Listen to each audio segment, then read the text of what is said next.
Hello everyone, स्वागत है आपका इस YouTube channel RK Education Arena पे। क्लास 10th की फिजिक्स में आज हम लास्ट टॉपिक करेंगे जो कि हमारा होगा मैग्नीफिकेशन। आज हम लोगों को मैग्नीफिकेशन यानी कि आवर्धन बताएंगे जो पहले चैप्टर का लास्ट टॉपिक है।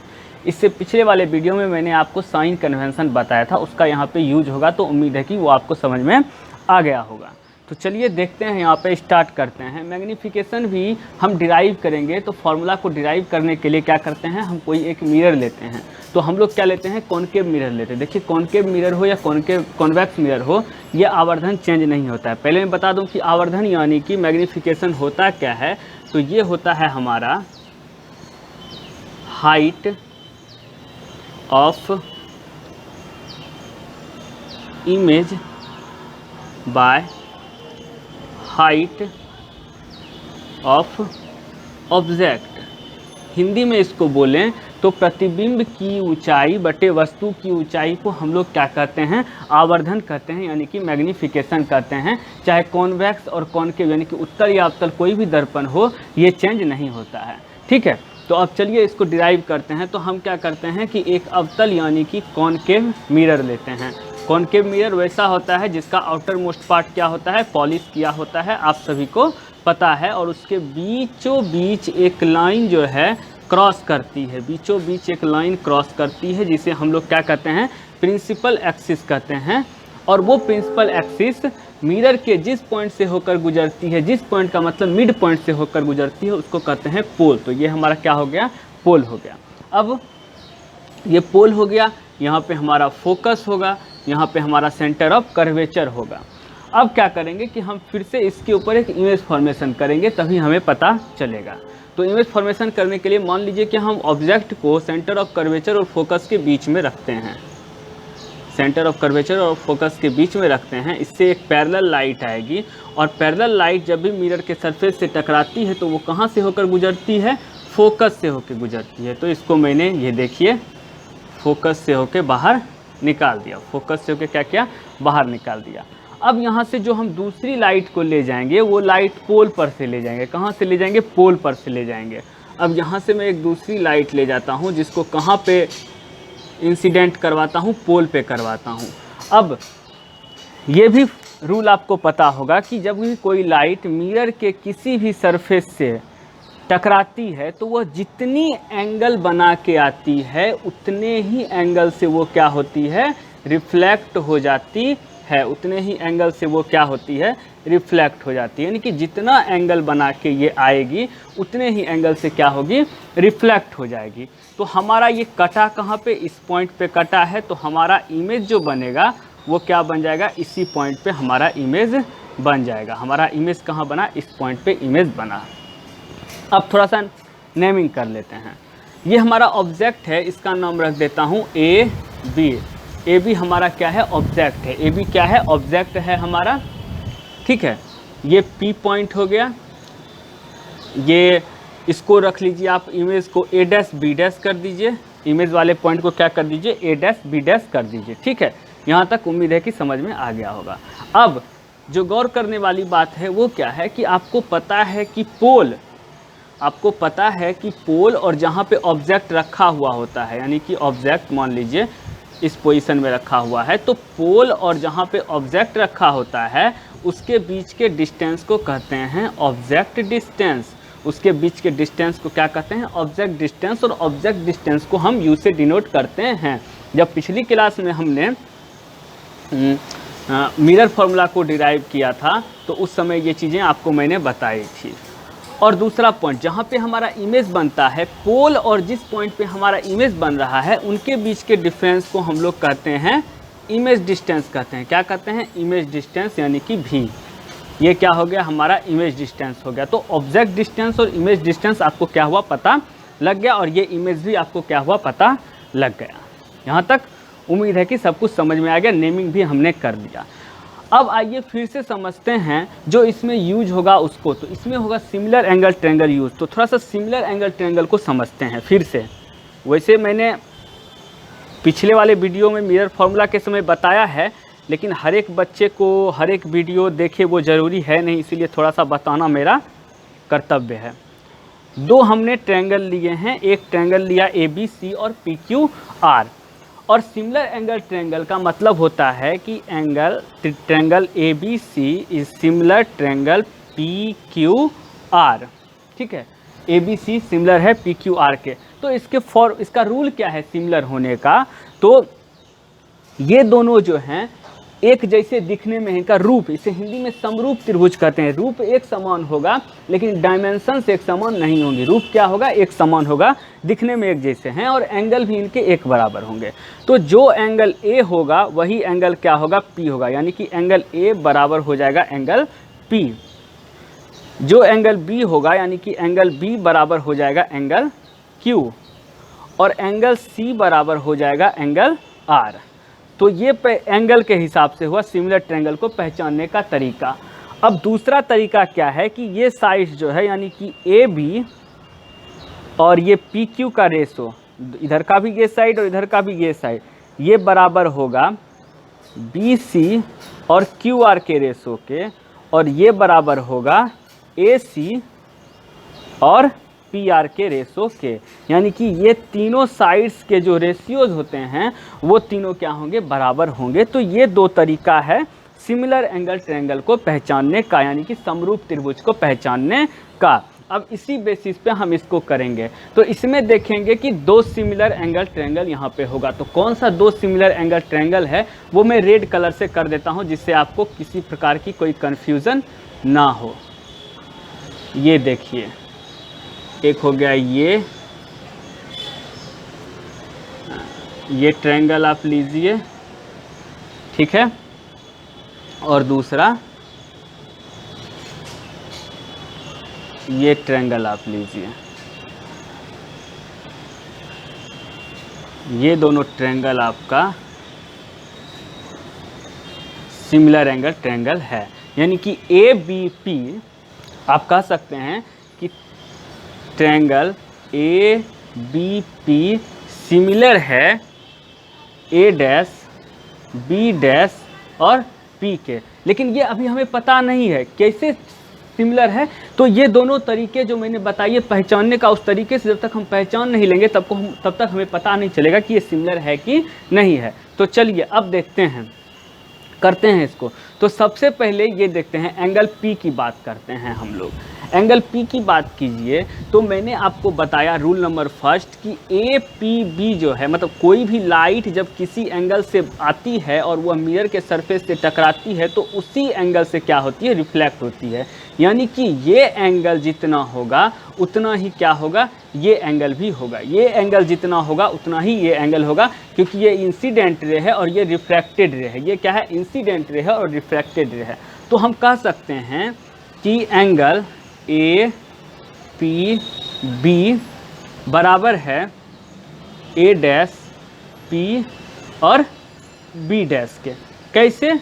तो फ्रॉम लॉ ऑफ रिफ्लेक्शन से, लॉ ऑफ रिफ्लेक्शन से, लॉ ऑफ रिफ्लेक्शन से जिस एंगल से ये बना के आ रही है उसी एंगल से रिफ्लेक्ट हुई, तो ये एंगल बराबर है। तो एक एंगल हमारा क्या हो गया? बराबर हो गया। दूसरी पे आते हैं।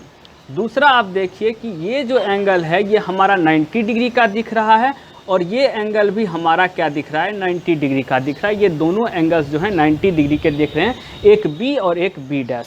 तो हम कह सकते हैं कि एंगल AB और P ये बराबर हो गया angle A dash B dash और P के। कैसे? फ्रॉम राइट एंगल से, फ्रॉम राइट एंगल से हो गया बराबर। अब आपको रूल पता है, अब आपको रूल पता है कि सिमिलर एंगल ट्रायंगल का अभी मैंने बताया था, फिर से बोल देता हूँ। एक रूल होता है कि अगर दो एंगल इक्वल होते हैं तो तीसरा कोरस्पॉन्डिंग एंगल जो होगा वो ऑटोमेटिकली इक्वल होगा। इसको आप इस तरह से समझ सकते हैं, किसी भी ट्रायंगल का दो एंगल, मान लीजिए एक 90 है एक 40 है, तो दोनों मिला के कितने हुए? 130 हुए। तो तीसरा ऑटोमेटिकली 50 होगा ही होगा। तो दो एंगल, ट्रायंगल के दो एंगल अगर सेम है तो तीसरा ऑटोमेटिकली सेम होगा कोरस्पॉन्डेंस एंगल से। यानी कि हमारा एंगल A और एंगल A डैश क्या होगा? इक्वल होगा। A और A डैश क्या होगा? इक्वल होगा। तो हम इसको लिख सकते हैं एंगल BAP, BAP ये इक्वल है एंगल बी डैश, ए डैश और पी के। कैसे? तो कॉरस्पॉन्डिंग एंगल से, कॉरस्पॉन्डिंग एंगल से। यहाँ तक उम्मीद है कि समझने में कोई दिक्कत नहीं आई होगी। इमेज में जो मैंने रेड कलर का कर दिया है उसमें आप कीजिएगा तो आपको एग्जैक्टली पता चलेगा कि कैसे हो रहा है। ठीक है, यहाँ तक समझ में आ गया। अब एक दूसरा कॉन्सेप्ट लगाते हैं हम लोग सिमिलर एंगल ट्रायंगल का, जिसमें हम साइड्स के रेशियोज को बराबर करेंगे। यानी कि हम कह सकते हैं कि हमारा A B by A dash B dash ये बराबर हो जाएगा A B by A dash B dash, यानी कि A B by A dash B dash. देखिए ये साइड्स और ये साइड्स दोनों एक जैसे साइड्स हैं, ये साइड्स और ये साइड। देखिए A B by A dash B dash. उसी तरह से B P by B dash P, B P by क्या हो गया, बी डैश पी हो गया। और ये बराबर हो जाएगा ए पी, यानी कि ए से P bye A dash P, A dash P. ये तीनों क्या होंगे, बराबर होंगे। कैसे? सिमिलर एंगल ट्रायंगल से। लेकिन हमें इन्हीं दो साइड्स का काम है, इसका काम नहीं है, इसलिए इसको मैं क्या कर देता हूँ, रफ कर देता हूँ। इसको मैं क्या कर देता हूँ, रफ कर देता हूँ। हमें इतने का ही काम है। अब देखिए यहाँ पे अब कुछ टर्मिनोलॉजी मैंने नहीं लिखा, उसको मैं लिखता हूँ। सबसे पहले यहाँ पे लिखता हूँ। अब हमारा ए बी क्या है, ये ए बी जो है ये क्या है, तो ये है हाइट ऑफ ऑब्जेक्ट। क्या है? हाइट ऑफ ऑब्जेक्ट, जिसे हम एच ओ से डिनोट करते हैं। और इसे आप लिख दीजिए एच, तो इसको हम लिख देते हैं एच मान लेते हैं। ठीक है। उसके बाद आता है कि हमारा ए डैश बी डैश क्या है, तो ए डैश बी डैश हमारा क्या है, देख सकते हैं ये इमेज बना है ना, तो ये हाइट ऑफ क्या हो गया, इमेज। हाइट ऑफ इमेज हो गया हमारा, ये हाइट ऑफ क्या हो गया, इमेज हो गया। तो इसको एच आई और इसका मान लेते हैं एच डैश, इसको दे देते हैं हम लोग कि ये एच डैश है। अब बी पी क्या है हमारा, बी पी। अब देखिए बी पी यानी कि बी जो ऑब्जेक्ट है उससे और पोल के बीच का डिफरेंस हम लोग जानते हैं कि ऑब्जेक्ट डिस्टेंस। तो क्या है, ऑब्जेक्ट डिस्टेंस। ऑब्जेक्ट डिस्टेंस है, इसको डिनोट करते हैं यू से। अब बी डैश पी क्या है, बी डैश पी। अब बी डैश पी की बात करें तो बी डैश पी हमारा क्या है, जहाँ पे इमेज बना है और पोल से जहाँ पे इमेज बना है उनके बीच का डिस्टेंस, जो कि क्या है, इमेज डिस्टेंस। क्या है, इमेज डिस्टेंस। इमेज डिस्टेंस है जिसे कि हम लोग कहते हैं भी। तो ये चारों टर्मिनोलॉजी आपको पता लग गया। ये क्या हुआ कि चारों टर्मिनोलॉजी आपको पता लग गया कि कौन सा क्या है। इमेज में आसानी से देखिएगा, सब पता लगेगा। आसानी से इमेज में बना के देखिएगा तो हर एक चीज़ आपको पता लगेगा। अब क्या करेंगे कि मान लीजिए कि ये ठीक है, अब इस पे हम पुट करेंगे। अब हमको पता है कि मैग्नीफिकेशन क्या होता है, तो height of image by height of object. क्या होता है, height of image by height of object. तो हाइट ऑफ इमेज क्या है, हाइट ऑफ इमेज क्या है हमारा,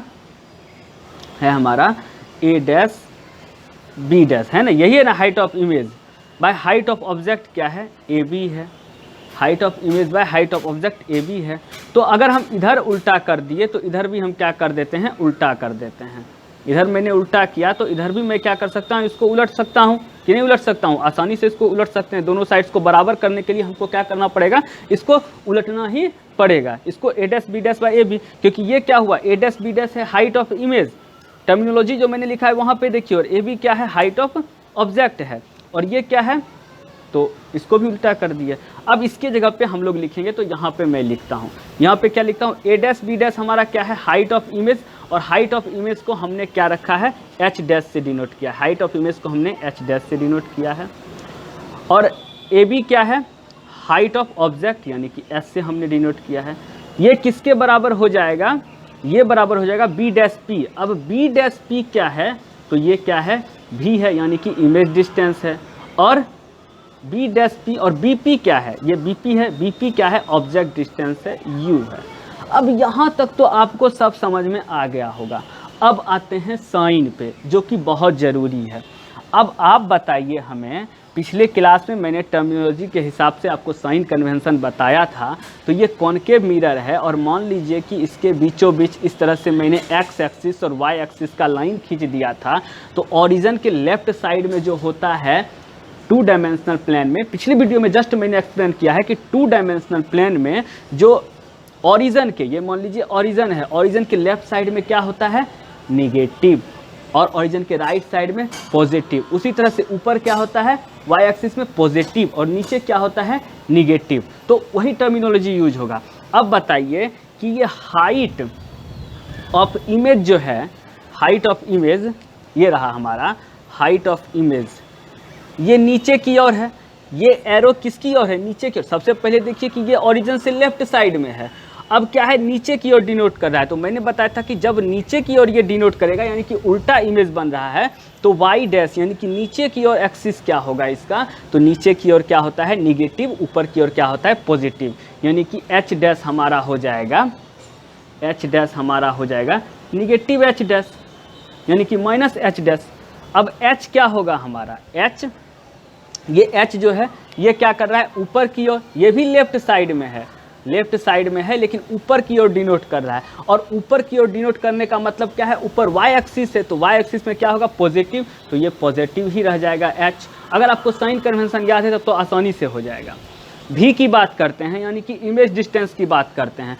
अब एक्सिस से के ओरिजिन से लेफ्ट साइड में इमेज बन रहा है, लेफ्ट साइड में इमेज बन रहा है यानी कि जिस तरफ हमारा ऑब्जेक्ट रखा हुआ है उसी तरफ इमेज बन रहा है। तो कॉनकेव मिरर में अगर ऐसा होता है तो कैसा होता है माइनस भी होता है, यानी कि इमेज डिस्टेंस हमारा माइनस हो जाएगा।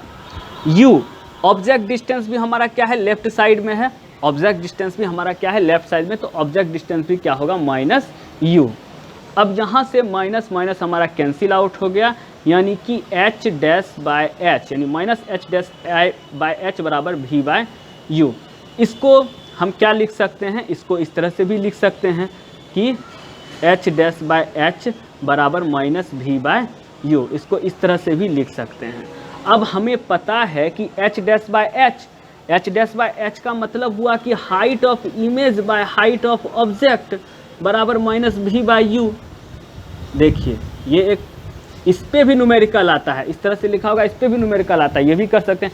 अब जब ये दोनों चीज़ें बराबर है तो H height of image by height of object हमारा क्या होता है मैग्नीफिकेशन होता है। तो मैग्नीफिकेशन क्या हो गया माइनस वी बाय यू हो गया, मैग्नीफिकेशन हमारा क्या हो गया माइनस वी बाय यू हो गया। तो ये भी आपको ध्यान में रखना है, ये भी ध्यान में रखना है। और ये मैग्नीफिकेशन बराबर height of image by height of object, ये भी ध्यान में रखना है क्योंकि इन तीनों से आपको क्या होगा न्यूमेरिकल आ सकता है। अगर क्वेश्चन में आपको height of image height of object दिया हुआ है तो ये फॉर्मूला यहाँ पे लगा दीजिएगा। अगर क्वेश्चन में आपको ऑब्जेक्ट डिस्टेंस और इमेज डिस्टेंस दिया है तो ये फॉर्मूला लगाइए। अगर ऑब्जेक्ट क्वेश्चन में आपको ये तीनों चीज़ दी हुई है और चौथा चीज़ निकालने के लिए कहता है तो इसको लगाइए। मान लीजिए हाइट ऑफ इमेज दे दिया है, हाइट ऑफ ऑब्जेक्ट दे दिया है और ऑब्जेक्ट डिस्टेंस दे दिया है, पूछेगा इमेज डिस्टेंस निकालने के लिए, तो ऐसे आप निकाल सकते हैं।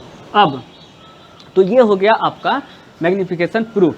अब जो पॉइंट्स हैं वो क्या हैं कि अगर इफ़ मैग्नीफिकेशन बड़ा होगा 1 से, अगर मैग्नीफिकेशन बड़ा होगा 1 से तो इमेज कैसा बनेगा मैग्नीफाइड बनेगा, इमेज कैसा बनेगा मैग्नीफाइड बनेगा यानी कि बड़ा बनेगा। और अगर f जो है वो छोटा होगा 1 से तो डिमिनिश्ड बनेगा, कैसा बनेगा डिमिनिश्ड यानी कि छोटा बनेगा। ये कैसे बनेगा, ये कैसे बनेगा तो देखते हैं। मान लीजिए कि फॉर्मूला हमारा है m बराबर माइनस वी बाय यू या m बराबर वी बाय यू है हमारा। मान लीजिए कि यहाँ अभी माइनस साइन नहीं रखते हैं, वी बाय यू है। मान लीजिए कि ऑब्जेक्ट डिस्टेंस हमारा 20 है और इमेज डिस्टेंस हमारा 10 है, तो ये कितना आया 2 आया, 2 आया यानी कि 1 से ज़्यादा आया। तो इस कंडीशन में हमारा जो इमेज बनेगा वो क्या बनेगा बड़ा बनेगा। इस कंडीशन में हमारा इमेज कैसा बनेगा बड़ा बनेगा, ठीक है ना। ये आपको समझ में आ गया होगा। और 1 से छोटा होगा तो इमेज कैसा बनेगा छोटा बनेगा। दूसरा पॉइंट हमारा क्या है कि अगर क्या होता है मैग्नीफिकेशन हमारा निगेटिव आता है तो इसका मतलब होता है कि इमेज क्या होगा रियल एंड इन्वर्टेड। अगर मैग्नीफिकेशन हमारा निगेटिव आता है तो इमेज क्या होगा, रियल एंड इन्वर्टेड। और यही इफ मैग्नीफिकेशन हमारा पॉजिटिव आता है तो इमेज कैसा होगा, वर्चुअल एंड इरेक्ट। अब देखिए, ये आपको लग रहा होगा कि मैंने लिख दिया, आपके समझ में नहीं आया होगा। यहाँ तक तो आपके समझ में आ गया होगा, ये लिख दिया होगा। ये तभी समझ में आएगा जब आप इस पर न्यूमेरिकल करेंगे। जब आप न्यूमेरिकल करेंगे और वहाँ पे भी की वैल्यू, यू की वैल्यू आपको दी हुई होगी, मान लीजिए भी के वैल्यू निगेटिव में दिया है, तब उसको रख के निकालिए। हाँ, यू का वैल्यू निगेटिव में तो ऑलवेज रहता है, तो उसको रख के निकालिए। फिर हो सकता है भी का वैल्यू पॉजिटिव में दिया हो, उसको रख के निकालिए। उसी तरह से height of object, height of image, इन सारे चीज़ों का वैल्यू आपको है दिया होगा, क्वेश्चन में दिया होगा। जब उनको पुट करेंगे तब आप देखेंगे कि वो निगेटिव आ रहा है या पॉजिटिव आ रहा है, और इस तरह से आपका मैग्नीफिकेशन या तो पॉजिटिव आएगा या तो निगेटिव आएगा, ठीक है, या एक से बड़ा आएगा या एक से छोटा आएगा। तो उस बेसिस पर आप इसको क्या कर सकते हैं, ध्यान रख सकते हैं। तो ये बहुत ही इम्पॉर्टेंट पॉइंट है, इसको आपको याद रखना ही रखना है। और ये डेरिवेशन मैंने बता दिया है, उम्मीद है कि आपको समझ में आ गया होगा। अगर किसी प्रकार से समझने में कोई प्रॉब्लम हो तो एक बार दोबारा देखिए, और इमेज बना के जब तक खुद से ट्राई नहीं कीजिएगा तब तक होना संभव नहीं है। और अगर किसी प्रकार की क्वेरी हो तो कमेंट कीजिए। अब नेक्स्ट क्लास में हम लोग अपने नए चैप्टर रिफ्रैक्शन ऑफ लाइट लेकर आएंगे। Thank you very much.